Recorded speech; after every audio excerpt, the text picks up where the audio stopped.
Hello, welcome to the Learn English Lab. Today's podcast, Advanced English Listening Practice topic name is Understanding Persuasive Techniques in Spoken English. And welcome, everyone, to this deep dive. We're looking into, well, the mechanics of effective influence today, and I have to say, I find this whole subject just fascinating. Because persuasion, it's not just some niche skill, for politicians or salespeople. No, not at all. It's really this fundamental force. It drives successful interactions in, well, pretty much every part of life, doesn't it? Yeah, absolutely. It's everywhere. Whether you're trying to, say, negotiate a contract or make a really complex idea understandable, or even just, convince your study group on the best way to tackle a project, you need communication that lands, that compels. So today we're really moving past just speaking English correctly. Right. We're focusing on speaking English with, let's say, maximum impact, maximum power. This whole deep dive is designed to basically give you a proven communication toolkit. That's a great way to put it. And I think before we even start analyzing the specific tools, we really need to draw a crucial distinction about what persuasion is. Okay. Because, today's world, that word often carries these negative vibes, right? People wrongly equate persuasion with being deceitful or manipulative. Yeah, I can see that. But true persuasion, the kind we're talking about, it's actually the opposite of manipulation. It's really built on connection, on establishing trust, and on guiding your audience towards a conclusion or an action that's, well, demonstrably beneficial. For them. Right. When you do persuasion well, you're essentially helping the listener align with your perspective because you've successfully shown them the value to them. So it's the difference between, say, tricking someone into walking into a room versus, laying out a map that clearly shows them why that room is the best place for them to be right now. That's a fantastic analogy. Right. Really captures it. And when you look at figures who've fundamentally shifted public thinking. Right. Well, from monumental historical speakers, maybe like Martin Luther King Jr., his mastery of language practically created a shared reality for a whole movement. Incredible. To contemporary icons like Oprah Winfrey, maybe. They don't just rely on chance. They're harnessing systematic techniques. And for you, the advanced English learner listening right now, mastering these strategies is, well, it's profoundly empowering. How so? It immediately elevates your communication. Yeah. You go from being merely competent, understandable, to being truly influential. And that boosts your confidence in every single setting, professional or otherwise. I couldn't agree more. Yeah. Understanding these systems, it sort of turns you into an architect of communication, doesn't it? You're consciously choosing the right beam, the right stone for your specific message. Precisely. You're building deliberately. All right, then. Let's unpack this. Let's start right at the beginning, those foundational principles, the ones that have pretty much dictated effective rhetoric for, over 2,000 years? That's the place to start. To really analyze effective argumentation, we have to begin with the ancient Greeks. With Aristotle, right. He was the one who really systematized persuasive communication. He identified these three core rhetorical appeals: ethos, pathos, and logos. The big three. Exactly. And they're not just like suggestions. They are the three pillars that absolutely must support any robust argument. A message only becomes truly powerful when it resonates on all three levels simultaneously: credibility, emotion, and logic. And I guess, as we'll probably see, if you fail on just one of those pillars, the whole structure, the whole argument can just collapse, right? It absolutely can. It's quite fragile in that sense. Okay, so let's start with the one that kind of establishes your very right to speak in the first place. Ethos. Ethos, right. So in simple terms, ethos refers to the speaker's character. Okay. This covers your trustworthiness, your ethical standing, and maybe most crucially for our context, your knowledge and your competence regarding the subject matter. Right. Do you actually know what you're talking about? Exactly. In spoken English, you could have this dazzling, perfectly logical argument.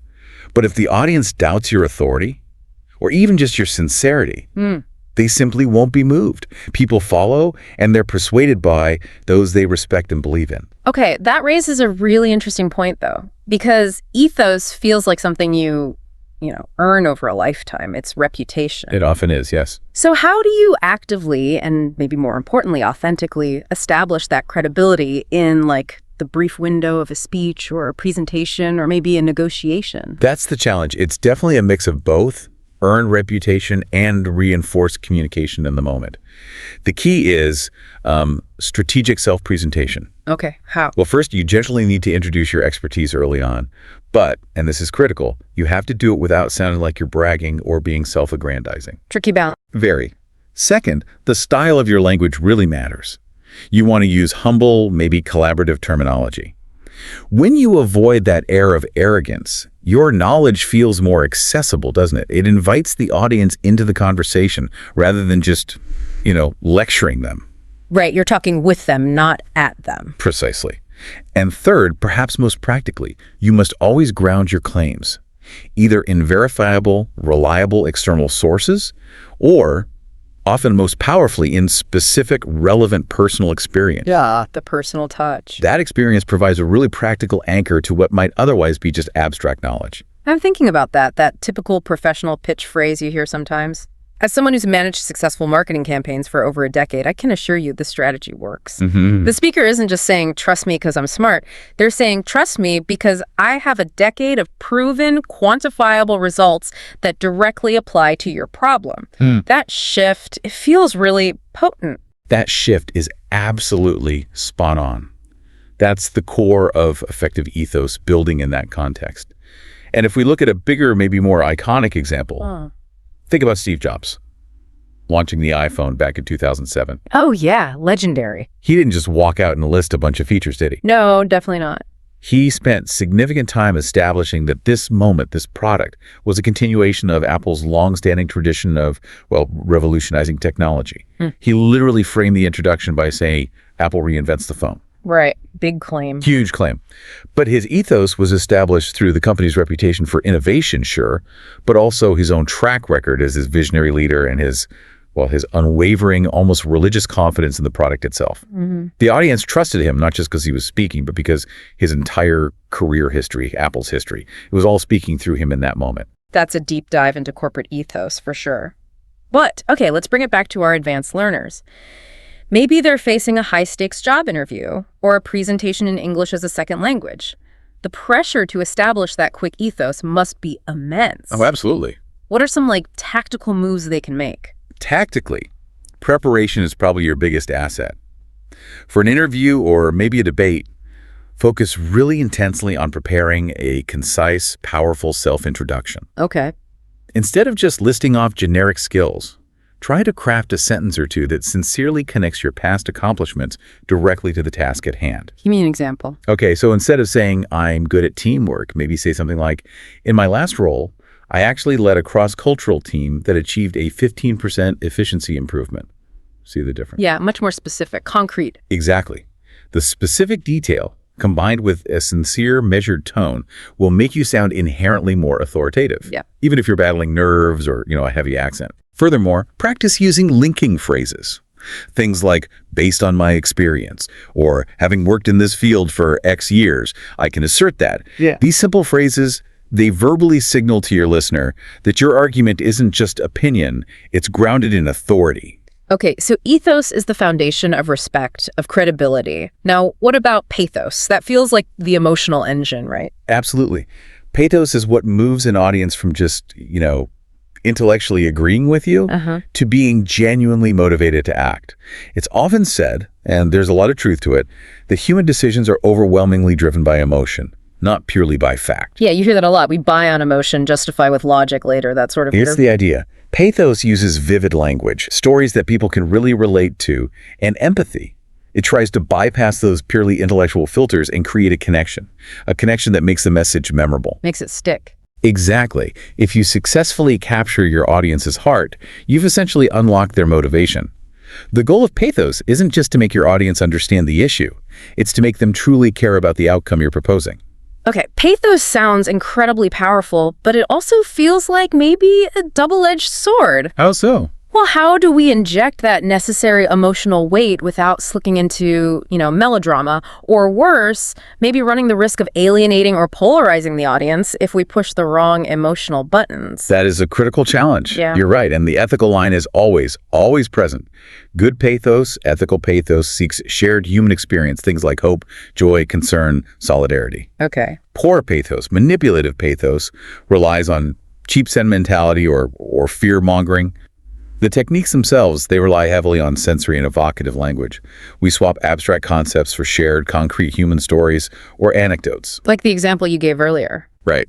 Contrast the dry, factual statement, pollution is bad, with something more visceral like, imagine your children playing in parks choked with smog, struggling just to breathe. That's the future we are risking right now. Much more impactful. The second one uses sensory detail, choked with smog, struggling to breathe, to directly activate the audience's innate protective instinct. It makes this abstract policy issue intensely personal. The moment you introduce that tangible human element, the listener isn't just analyzing a statistic anymore. They're feeling a potential crisis. The outline mentioned Oprah Winfrey's 2018 Golden Globe speech. That feels like a perfect example of collective pathos. Oh, her speech was an absolute masterclass in shared narrative and emotional timing. She didn't rely on individual isolated facts.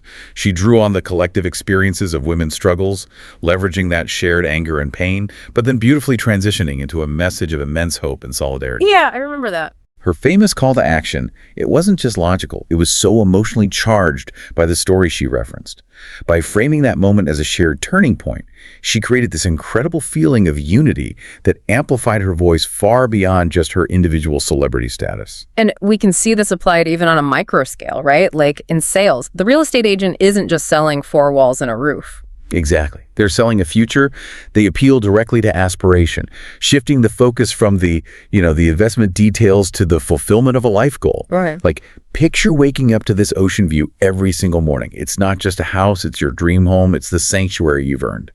That language uses verbs of feeling, of visualization, picture, dream, sanctuary to bypass the practical details and appeal directly to the client's deepest desires for, peace, success, belonging. So for our English learners listening, mastering Pathos seems to rely heavily on two key elements: authentic storytelling and, maybe crucially, vocal delivery.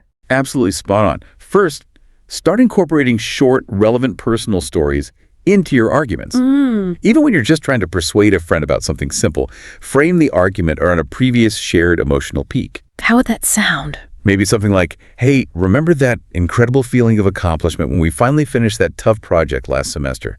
We could totally recreate that energy if we take on this new challenge together. Okay, connects it back. Exactly. And second, pay meticulous attention to your intonation, your voice. Excitement needs a rising pitch, doesn't it? Empathy usually requires a slower, softer, maybe often lower tone.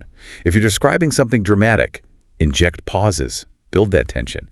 The emotional impact of your pathos is delivered not just by the words you choose, but by the music of your spoken English. Right. So we've got the speaker's trustworthiness with ethos. We've engaged the audience's heart with pathos. Now we need that critical intellectual piece. Logos. Logos. The realm of facts, statistics, logical structure, verifiable evidence. This is where we persuade the mind. Logos is fundamentally about presenting a coherent, rational case. It insists on clarity, on structure, and on intellectual rigor. For logos to really succeed, your argument generally needs a very specific, often predictable structure. Which is? You typically define the quantifiable problem, then you present the verifiable evidence, and then crucially, you propose the logical solution. If the argument lacks that clear progression, It falls flat. it loses its force, Without evidence, your statement is just an opinion, right? And without a solution, your evidence is really just a complaint. That's a good point. Now, a major mistake I often see maybe novice speakers make is just throwing huge amounts of data at the listener, just drowning them in number. Definitely. Information overload. Yeah. How do we make sure data is used, sparingly but powerfully? That's a key refinement. Think of data as punctuation, not as the entire essay. Okay, I like that. Always focus on framing the data simply and making it directly relevant to the audience's lives or goals. So instead of just stating the incidence of regular exercisers is 80%, maybe reframe it. How? Like, studies show that 80% of people who exercise regularly report higher energy levels. Now, this isn't just about fitness, it's about optimizing your daily performance. See how that personalization translates a dry statistic into a clear, attainable benefit for the listener. Yeah, it connects it directly to what's in it for me. We saw political figures like Barack Obama back in 2008 using logos extensively, didn't we? Grounding his kind of aspirational vision and really detailed policy proposals, almost trying to make his plans seem irrefutable. That was the strategy, absolutely. The audience might have been drawn in initially by his pathos, his charisma, his story. Yeah. But many were ultimately convinced by the detailed policy mechanisms. That was the logos providing the substance. And in a more maybe grounded workplace setting. Well, their logos arguments are usually based on quantifiable metrics, things that show tangible gains or losses. The manager trying to persuade their team to adopt new software wouldn't just complain about the old system. No, that wouldn't work. Right, they'd state something concrete. Look, our current system generates about 20 hours of weekly error correction time, purely due to manual data entry. Switching to this new automated platform, which similar companies have already proven effective, could eliminate that 20 hours entirely, freeing us up to actually focus on client acquisition. Right. The time saved becomes the irrefutable logical reason for making the change. Exactly. It makes the cost of not changing crystal clear, tangible. Okay, spot on. But let's introduce a little complexity here. Good logos is about sound reasoning, you said. What happens when the logic is flawed? What are some signs of, like, faulty logic or fallacies that an advanced English learner should be able to recognize and, importantly, avoid using themselves? Oh, this is absolutely crucial, not just for persuasion, but for critical thinking in general. Faulty logic or fallacies are these really common persuasive shortcuts that actually undermine true logos. They might seem convincing on the surface, but they don't hold up. Like what? What are some common ones? Well, a learner needs to be aware of arguments that use, say, ad hominem attacks. That's attacking the person making the argument instead of the argument itself. Right, playing the man, not the ball. Exactly. Or the straw man fallacy. That's where you misrepresent your opponent's argument to make it seem weaker and easier to attack. Okay. Or maybe the false dilemma, presenting only two extreme choices when in reality many other options exist. For instance, saying, either we adopt this new software immediately or the company's going to fail. That's a classic false dilemma. Why? Because it uses this unnecessary, often manufactured urgency to mask what might be a weak logical case for that specific software or that immediate timeline. There are likely other solutions or timelines. Got it. So avoiding these fallacies yourself and being able to spot them in others' arguments, that's really the mark of truly advanced logos. Without a doubt. It shows you're engaging with the substance, not just the surface rhetoric. That distinction is incredibly important. So, okay, if we've managed to master these three pillars, ethos, pathos, logos, how do we best combine them for that really powerful, balanced approach you mentioned? Right, the synthesis. You generally use them sequentially and strategically. Think about the structure of highly influential communication, like a really good professional keynote or a successful TED Talk. Okay, yeah. They often begin with ethos, right? The speaker establishes their background, their unique authority to even be on that stage talking about this topic. Sets the stage. Exactly. Then they often immediately transition to pathos. They use an emotional hook, maybe a compelling, relatable story, to draw the audience in, get them invested emotionally. Makes them care. Make them care. Only once the audience is emotionally invested and trusts the speaker does the speaker typically pivot to the logos.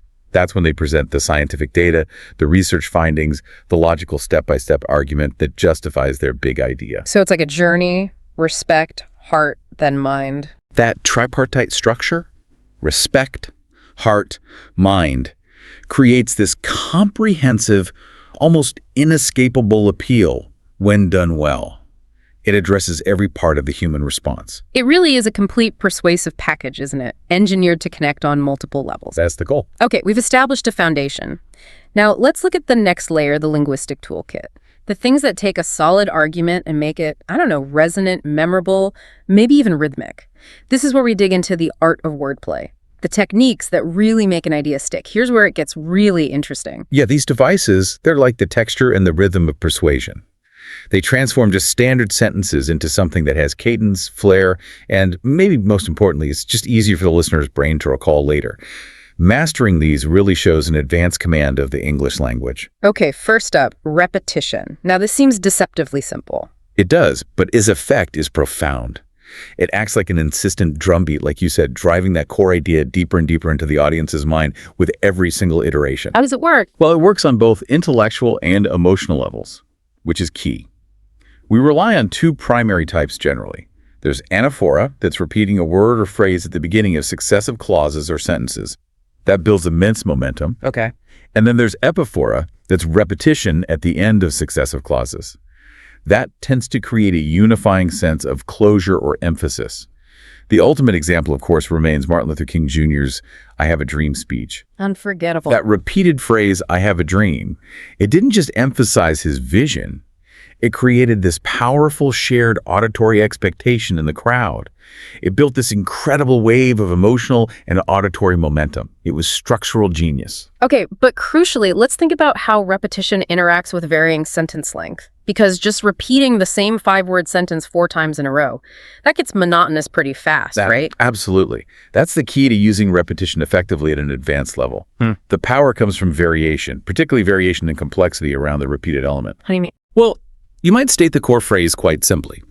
Then follow it with a much longer, perhaps logically complex sentence that grounds that idea in logos, providing evidence or explanation. And then you return to the core phrase, maybe slightly amplified or intensified, often in a short, punchy sentence to drive it home. Can you give an example? Sure. Imagine someone arguing for transparency. We demand accountability. Accountability is the fundamental cornerstone of any functional democracy, ensuring that every single elected official remains responsive to the genuine needs of the community they serve and not just beholden to powerful special interests. We demand accountability. Ah, I see. Short, long, complex, short, amplified. Exactly. That rhythm, short, long, short, prevents the monotony while still hammering the key message home. So thinking about practical use, maybe in negotiations, it's about emphasizing the central demand. We need justice, because the current system, as evidenced by these specific cases, has created unacceptable imbalances that directly harm our core stakeholders. We must implement immediate measures that guarantee justice for all. We deserve justice. That's a stellar structure. Perfect example. For English learners wanting to practice this, maybe choose one key word for the day, let's say commitment. Then intentionally try to structure 3 different sentences around it within a single conversation, maybe trying to persuade a peer on a project approach using that varied rhythm. It builds both vocabulary usage and that persuasive cadence. Good practical tip. Okay, next up, alliteration and assonance. These sound a bit like poetry terms. They are. They represent the acoustic poetry of persuasive language. Alliteration, as you probably know, is the repetition of initial consonant sounds, like powerful persuasion promotes progress. Right. Assonance is the repetition of similar vowel sounds within words that are close to each other, like hear the dreary meek speech. These devices just make speech flow better, they make it sound more musical and inherently more memorable. It seems like a minor detail, but when a phrase is just easier to say and it sounds pleasant to the ear, it's infinitely more quotable, isn't it? It creates a kind of auditory pleasure, yeah, which helps the listener's brain sort of lock on to the message. Think of John F. Kennedy's famous use of alliteration, especially that repetition of the K or hard C sound. Ask not what your country can do for you. Ask what you can do for your country. Instantly recognizable. And unforgettable, partly because of that sound pattern, that alliterative cadence. And for learners, maybe trying to improve their clarity or pronunciation, this seems like excellent practice. It forces them to articulate specific consonant clusters quite sharply. Precisely. If you're struggling with a specific consonant cluster, consciously creating an alliterative phrase centered on that sound force's intense, focused practice. A teacher might urge students, practice persistently to perfect pronunciation. Right. Beyond just pronunciation practice, though, in presentations, try to consciously use these devices to describe your core product or your main idea. Rather than just saying, our product is new and impactful, maybe try something like innovative ideas ignite immediate impact. It subtly suggests quality, confidence, and memorability. Okay, next. Metaphors and analogies. These feel like the engines of visualization in persuasion. Absolutely.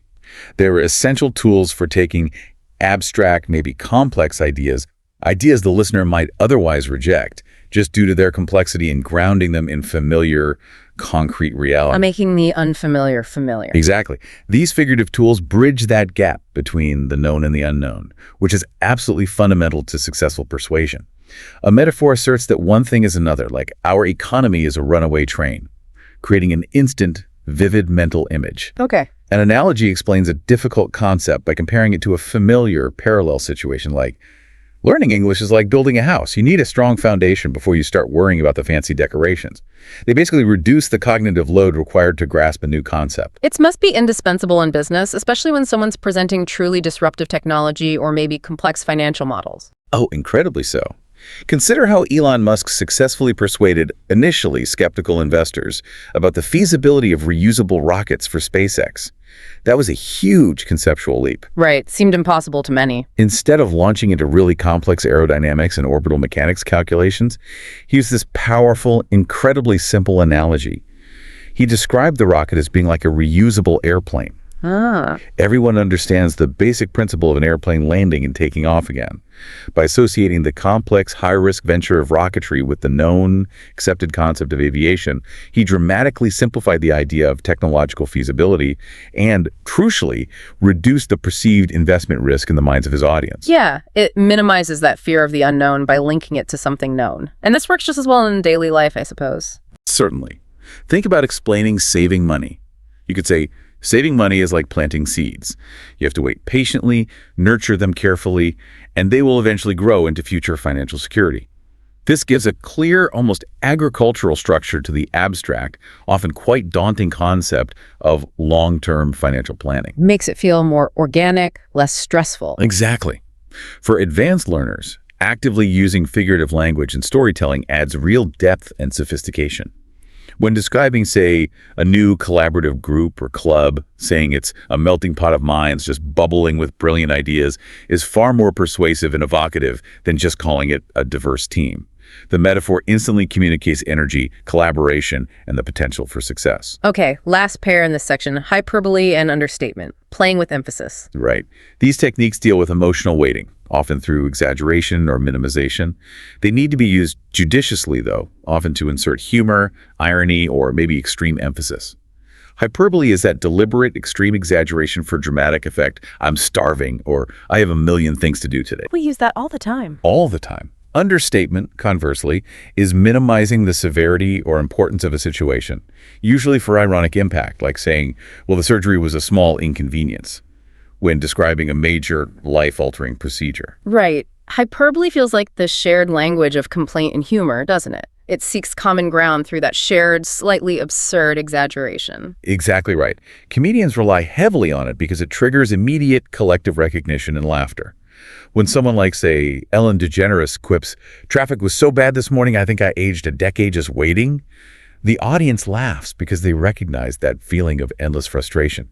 It validates her point through that shared absurdity, creating a persuasive bond. And what about understatement? That feels more subtle. Can it be a powerful tactic, maybe in a formal debate or a negotiation? Oh, highly effective, especially for managing tone and appearing calm under pressure. If you're pointing out a really catastrophic flaw in a competitor's product or proposal, minimizing the language slightly, saying something like, well, this particular issue is perhaps not ideal, or this seems like a slight oversight, can actually draw more attention to the severity of the flaw. How does that work? By presenting this controlled, almost dispassionate demeanor, it makes the audience trust your measured assessment more than if you were shouting about the failure. The dramatic understatement lends credibility. In a more casual English, of course, hyperbole is great for lighthearted persuasion. You absolutely have to see this movie. It is seriously the funniest thing since sliced bread. The sheer exaggeration sells the enjoyment. Got it. So we've covered the foundations, the wordplay. Now on to delivery. Now we move to the final, absolutely indispensable layer of persuasion, the nonverbal delivery. Because the words you choose, however brilliant they might be, are truly only half the communication. If your nonverbal cues, your body language, your tone of voice, your facial expressions, if they contradict your verbal message, the audience will almost invariably trust what they see over what they hear. Wow. Okay. So delivery is like the packaging. Exactly. It's the packaging that either amplifies your message or, conversely, completely undermines your attempt at persuasion. It's like that constant silent conversation happening just beneath the surface of the words. If I'm presenting these bold, innovative ideas, but I'm all slumped over and avoiding eye contact. Your ethos is instantly destroyed. Doesn't matter how good the ideas are. Right. Your physical presence communicates confidence, openness, sincerity, or the lack thereof before any sound even leaves your mouth. And it strongly supports or detracts from both your pathos and your ethos. Okay, let's break this down. Let's start with how we use our body's gestures. What kinds of movements are persuasive, and which ones should we probably avoid? Well, open gestures are pretty fundamental for establishing trust and openness. When your hands and palms are visible, especially when you're emphasizing a key point, it signals honesty. It signals non-aggression. Makes sense. Conversely, crossing your arms is almost universally perceived as defensive or closed off. It immediately creates this invisible barrier between you and the listener. Strategic pointing can be used, maybe to emphasize key statements, but it really has to be used sparingly. Overuse makes you look aggressive or accusatory. And we should definitely talk about the power of posture here. I remember Amy Cuddy's research on power poses, the idea that adopting expansive, confident body language doesn't just influence how the audience perceives us. Right, it influences our own internal chemistry, too. Exactly. It's a remarkable feedback loop, isn't it? Standing tall, taking up space physically, maintaining an open posture, studies suggest it can actually reduce your stress hormones, like cortisol, and potentially increase testosterone. This makes you feel more confident internally. Which then projects outwards. Which then reinforces your ethos for the audience. It's cyclical. So for a learner facing a nerve-wracking presentation, consciously practicing a few minutes of expansive posture beforehand can dramatically shift their mental state. And during the speech itself, ensure your gestures are deliberate. They should match the weight and meaning of your words.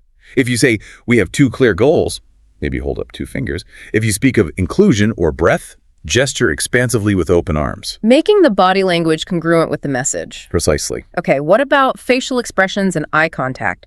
The face must be critical for connection. Absolutely vital, especially for pathos. Your face is the audience's main window into your emotional state. A genuine smile conveys warmth, approachability, engagement. It instantly makes you seem more receptive and makes the listener more receptive to you. And eye contact, it feels like the ultimate signal of honesty, right? But how do we manage it effectively, especially in a group setting? That line between confident engagement and just staring can feel pretty thin. It requires practice, particularly in scanning. Steady, intentional eye contact shows honesty and respect, reinforcing your ethos. In a group, you need to scan the audience, establishing brief, comfortable contact with different individuals, maybe for 3 to 5 seconds at a time. Not just locking onto one person. Definitely not. Never stare intensely, which can feel aggressive or just make the listener really uncomfortable. Now, in the context of modern virtual communication, Zoom calls, Teams meetings, etc., the face becomes even more critical. How so? Well, you lose a lot of the other body language cues. We saw this intensely during the 2020 U.S. elections, didn't we? Candidates like Kamala Harris had to actively work to maximize expressive eyes and smiles to connect effectively through the camera lens. They needed to signal empathy and sincerity to millions of people viewing them virtually without the benefit of being in the same room. That is hugely practical advice for our learners. So many of them are operating in virtual teams or global environments now. If, say, an accent creates a slight communication barrier, maybe a warm, engaged facial expression can instantly soften that potential tension and make the listener more willing to engage. That's a brilliant point. The smile acts as a kind of nonverbal buffer or bridge.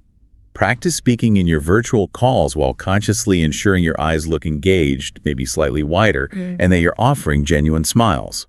It helps minimize perceived barriers and establish the necessary rapport for persuasion to even begin.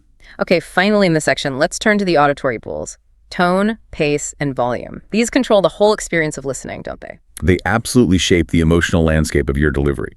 Your tone can shift the entire meaning of a sentence. Think about a warm, collaborative tone for building consensus versus a stern, steady tone for making an authoritative declaration. Huge difference. Huge. Pace is also vital. You generally want to slow down significantly when delivering a key logical point, logos, or a point of real gravity or emotional weight, pathos. Let it sink in. Conversely, you might speed up slightly when conveying excitement or energy. And volume. Volume needs to be varied. Loudness can convey passion and emphasis, absolutely. But if you speak loudly throughout the entire presentation, you lose the power of that loud moment when it counts the most. Contrast is key. The ultimate historical example of mastering this has to be Winston Churchill's wartime speeches. Oh, textbook example. Yeah. He mastered dramatic pacing. He often used a slow, deliberate tempo to convey the immense gravity of the situation facing Britain, and he frequently raised his volume only at the absolute moment of rhetorical climax, building incredible dramatic tension that was instrumental in persuading the nation to unite and persevere through the darkest hours. He used his voice like a precision instrument. He really did. For learners looking to improve this, self-assessment is key. Record yourself, tell the same short story, or make the same short argument twice. The first time, speak quickly and maybe a bit monotonously, like you're just reading it. The second time, consciously slow down your overall pace by maybe 30%.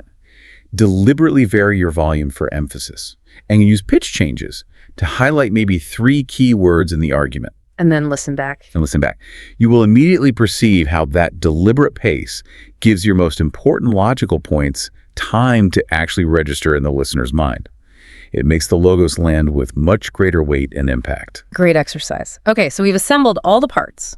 The foundations, the rhetoric, the delivery. Now let's talk about what feels like the ultimate integrative tool. Storytelling. Yes, storytelling. You mentioned it earlier with Pathos, but it seems like a well-constructed story is maybe the most powerful persuasive tool available because it engages ethos, the authenticity of the teller, pathos, the emotional journey, and logos, the core lesson or point, all at the same time. It makes abstract ideas concrete and unforgettable. You've nailed it. Storytelling acts as this immersive delivery vehicle for your core persuasive idea. Instead of just demanding that the audience agree with, say, a statistic about struggle or success, you invite them to actually live through an experience vicariously that demonstrates that statistic's relevance. And that results in far deeper comprehension and, crucially, retention of your point. So how do we structure a persuasive story effectively? Well, persuasive stories are usually effective because they adhere to a powerful, time-tested structure. First, you need the hook, something compelling right at the start that immediately promises relevance and draws the listener in, makes them lean forward. Gotta grab them early. Absolutely. Second, you must build tension. This is the struggle, the problem, the conflict that the protagonist, who is often you, or maybe your company or someone you know, faces. This holds the listener's attention because, well, humans are wired to need resolution. They need to know the outcome. And finally, you must deliver the resolution with a clear lesson. And this is critical. The lesson is your persuasive point. It's the takeaway message you want the audience to internalize. So the lesson is the connective tissue, back to the main argument. If the audience is just left with a nice anecdote but no clear point, then the persuasive attempt has failed. It was just entertainment. Right. The lesson absolutely must connect the narrative's triumph, or maybe its struggle, back to the core argument you're making. Think of the origin story that the Airbnb founders often shared, especially in the early days. Okay. The hook is that moment of near financial desperation. They literally couldn't afford their rent in San Francisco. The tension is created by their, let's face it, slightly crazy decision to rent out air mattresses on their living room floor during a big design conference. Yeah, sounds pretty desperate. It does. But this intimate, authentic, and definitely unconventional origin story totally humanizes what eventually became this multi-billion-dollar global corporation. It bolsters their ethos. Look, we started from nothing, we understand struggle, and it persuades potential users and investors of the platform's authenticity, its connection to solving a real everyday problem, finding affordable accommodation for everyday people. That's a great example. So for learners looking to start a persuasive conversation in English, maybe a simple application is to use a specific narrative hook phrase, like, let me tell you about the time I faced this exact problem. Or maybe, this reminds me of a situation my team ran into last year. That is an excellent practical structural tool. Using phrases like that explicitly cues the audience that a narrative is coming. It mentally prepares the listener to process the information narratively, which makes them much more receptive to the ultimate persuasive conclusion delivered in the story's lesson. Okay, stories engage deeply. But what about more active engagement, like using questions? How do we use questions to sort of gently guide the audience toward our conclusion without being too cushy? Questions are absolutely essential for audience activation and engagement. We generally use 2 types. There are rhetorical questions, which are designed to provoke thought without demanding an immediate verbal response. Yeah. Like, are we truly satisfied with the current situation? Or isn't it time we considered a different approach? They invite the audience to internally debate the premise, and often they lead the listener to agree with your underlying conclusion before you even state it fully. That's the seed. Exactly. Direct questions, on the other hand, invite immediate participation, either verbally or just mentally. They allow you to gauge the level of agreement in the room or ensure you're taking the audience along with you logically. Does that make sense so far? Yep. Or can we all agree on this first point? Okay. And then, after all this detailed effort, establishing ethos, rousing pathos, structuring logos, telling a compelling story, asking good questions, we absolutely cannot just let the momentum die, can we? We need a clear call to action, the CTA. The CTA is the final seal on the persuasion. It's absolutely crucial. It translates that passive agreement you've hopefully built into active involvement or commitment. A great persuasive presentation or argument without a clear CTA is ultimately just entertainment or an interesting lecture. It hasn't achieved its persuasive goal. And it needs to be specific, right? Not just think about this. Oh, absolutely specific and compelling. Motivational figures like Tony Robbins are masters of this, aren't they? They'll first use a high-impact reflective question, maybe something like, what if you could genuinely change your life starting today? Which gets the audience thinking internally about possibility, about desire. Gets the pathos going again. Right. And then it's immediately followed by an energetic, specific, clear CTA. Don't wait another minute. Join me in this transformation program right now. Very direct. So for our learners, practicing concise CTAs is vital. Maybe ending a persuasive attempt in a meeting with a simple, direct question like, so, based on these facts and projections, does this sound like a reasonable and potentially profitable path forward for us? That helps solidify the agreement and closes the communication loop definitively. Precisely. It asks for commitment based on the logos presented. Okay, we've built this comprehensive theoretical framework. Now, maybe the most important part for our listeners. How do we translate these systematic techniques from theory into the dynamic, sometimes messy reality of diverse communication settings? Yes, this is essential because, as you hinted at earlier, the rules of engagement shift dramatically based on the context. What persuades your close friends over coffee is definitely not what persuades a formal regulatory board or a potential major client. Right. So let's look at some different applications. Okay.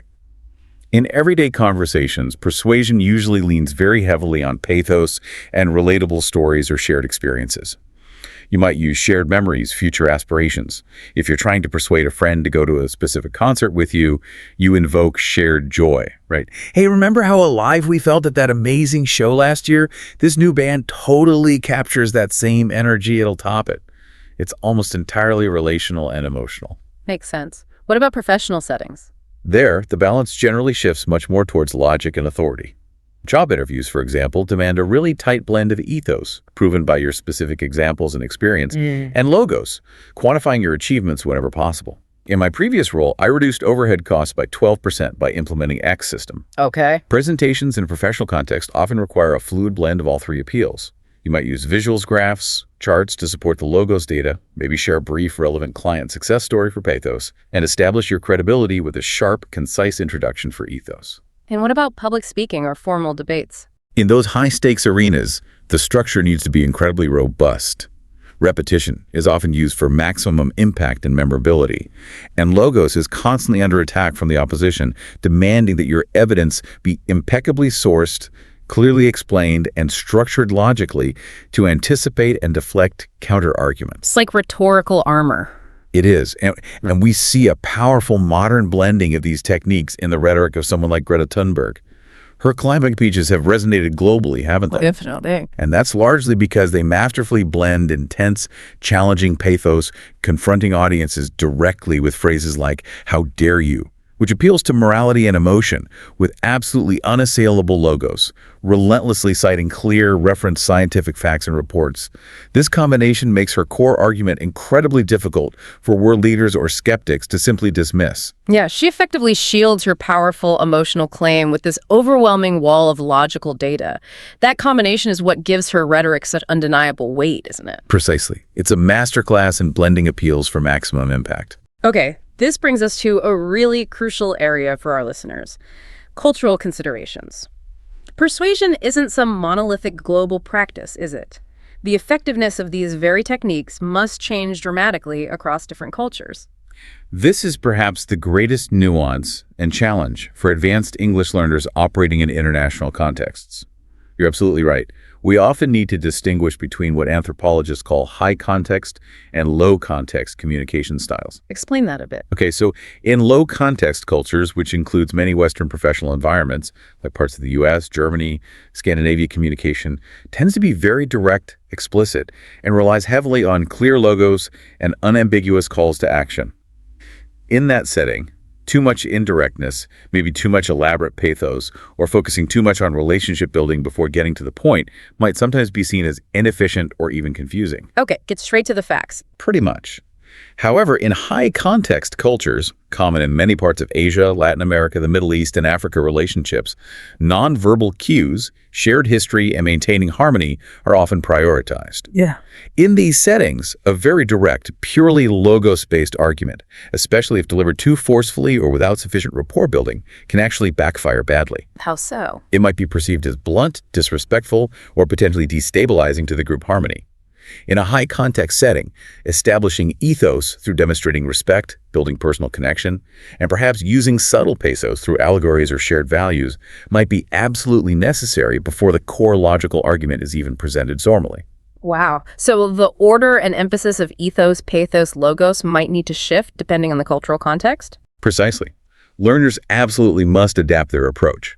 For example, overly aggressive hyperbole, or the kind of direct confrontational style common in some Western debate formats, might be seen as deeply rude or inappropriate in other cultural contexts, rendering the entire attempt at persuasion completely ineffective, no matter how logical the argument is. Even something like humor needs care, right? Oh, definitely. Humor is a form of pathos and relationship building, but cultural norms dictate hugely what is considered funny versus what might be inappropriate or even offensive.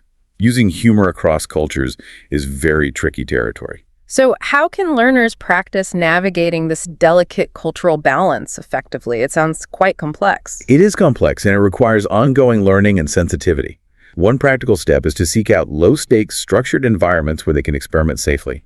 Joining something like Toastmasters International, or maybe a local international student association or debate club, allows you to experiment with your pace, your level of directness, your use of gestures, and get feedback in a controlled, supportive setting. Good idea. Furthermore, and this is key, when preparing to persuade a specific group from a different cultural background, spend significant time observing their communication rituals beforehand, if possible. Watch meetings, listen to speakers. What nonverbal cues do they use frequently? How do they typically structure their opening remarks? How much time is spent on rapport building versus direct points? Observation is absolutely key to mastering that cultural nuance. Okay, observation and practice. Now let's tackle some other common challenges head on. We need to provide specific, actionable advice. First, the issue of accents. This causes a lot of anxiety for non-native speakers. Understandably so. But we must stress, the goal is not achieving some mythical native-like perfection that's often impossible and unnecessary. The real goal is clarity and intelligibility. So focus on being understood. Exactly. Focus intensely on clear articulation, especially of consonant sounds at the end of words, which English relies on heavily, and crucially, master English syllable stress patterns. Incorrect stress on a word in English can completely change its meaning or just make it very difficult for the listener to understand, masking your point. Practice putting clear stress on your most important vocabulary items and on the core verbs within your sentences to maximize clarity. Okay, clarity over perfection. Good advice. Second, the pervasive issue of nerves. Everyone gets nervous speaking, but for a non-native speaker, maybe the pressure feels compounded. It often does, yes. There's the pressure of the content plus the pressure of performing in a second language. The first step is to address the physical reaction. Before a high-stakes moment, a presentation, an interview, use controlled breathing techniques. Something like the 4-7-8 method, inhale for 4 seconds, hold your breath for 7, exhale slowly for 8, can profoundly calm the physical manifestations of anxiety, like a racing heart or shallow breathing. Okay, manage the physiology. Simultaneously, reinforce your ethos internally. Actively remind yourself that you have prepared the logos, you know the facts, you have the right to be there. Confident preparation of your actual content is your best shield against the psychological pressure of performance anxiety. Know your stuff cold. Good point. Preparation builds confidence. And finally, navigating those subtle cultural barriers related to nonverbal cues we touched on. For example, if you come from a culture where prolonged eye contact might be considered rude or aggressive, adopting steady eye contact in a typical Western business setting might feel incredibly unnatural, but it might be necessary for building that expected level of trust. That's a perfect example of a potential clash. The best advice here is, again, observation and maybe subtle mirroring. Study effective native speakers in the specific environment where you intend to communicate. Pay close attention to how they use conversational rhythm. When do they typically pause? How often do they interrupt, if at all? How long do they comfortably maintain eye contact during a one-on-one conversation? And then try to adapt. And then practice subtly integrating these observed nonverbal cues into your own delivery. It doesn't mean changing who you are, but rather understanding and respecting the communication expectations of that specific context. Meeting those expectations is often essential for ensuring your persuasive message actually lands without unintentional friction or misunderstanding caused by differing nonverbal norms. Okay, this has been an incredibly detailed and I think really practical deep dive. We navigated right from the classical foundations, building trust with ethos, engaging the listener's heart with pathos, convincing the intellect with logos. Right, the core appeals. Then we layered in that linguistic artistry, repetition, metaphor, alliteration, the tools that make language stick. The rhetorical devices, yeah. And finally, we really tried to perfect the whole package with those essential nonverbal delivery skills and the power of compelling storytelling techniques. And the true takeaway, I hope, for everyone listening, is that genuine persuasive power comes from integrating all these elements into a cohesive, authentic whole. These techniques, when used ethically, give you the power to influence positive outcomes, both for yourself, in your career or studies, and potentially for your community. But it takes practice. Oh, absolutely. Remember, consistent practice is the only way to move these tools from conscious theory into unconscious instinct. Start small. Find opportunities in your daily conversations this week to maybe use one analogy consciously or structure one small argument using that problem-evidence-solution model we discussed. Then build up from there. And always remember, at its very core, effective ethical persuasion is always about creating a genuine connection based on mutual understanding and respect. So we've explored how influential speakers use these specific rhetorical tools to inspire massive change, sometimes to challenge long-held beliefs. Now that you have a better understanding of the mechanics of strong reasoning logos and also how to spot weak reasoning or fallacies, here is a final provocative thought for you to consider this week in your advanced English practice. Okay, let's hear it. Identify just one established belief, or maybe a commonly accepted assumption, within your own field of study or your area of work, something people generally take for granted. And then, just as an exercise, try to construct a purely logical, evidence-based argument, a solid logos argument, to genuinely test or question the validity of that assumption. See where the logic takes you. That's a great challenge. Questioning assumptions with logic. I like it. Keep learning, keep speaking, and keep inspiring. If you found this deep dive valuable, we encourage you to like, share, and subscribe to this YouTube channel.